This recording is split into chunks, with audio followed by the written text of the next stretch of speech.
Hi, to change wallpaper on your iPhone 13, we will need to open settings and here scroll a bit to go in the wallpaper section.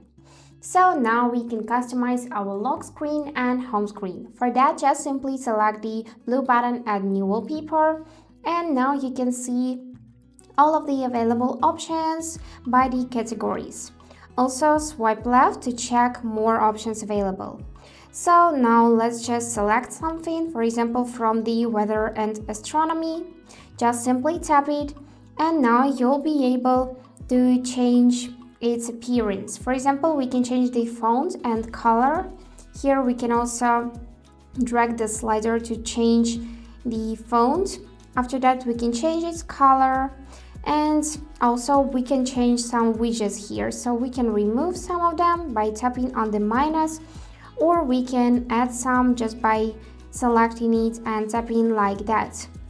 So if you're satisfied with the changes, you just selecting this add button, and here you can either set it as wallpaper pair or you can customize home screen.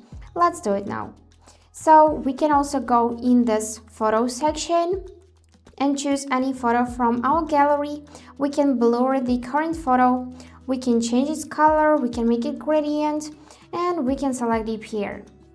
After you are done changing the home screen, you just need to select the done button, and here is your new wallpaper.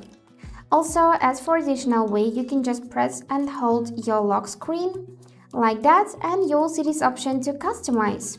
So just simply select it, go in the lock screen or home screen and do just the same thing. Here we can also just change the current wallpaper, or we can go left and here add new wallpaper, and as before choose any other option from the list. So that's it for today. Hope this video was helpful and thank you for watching.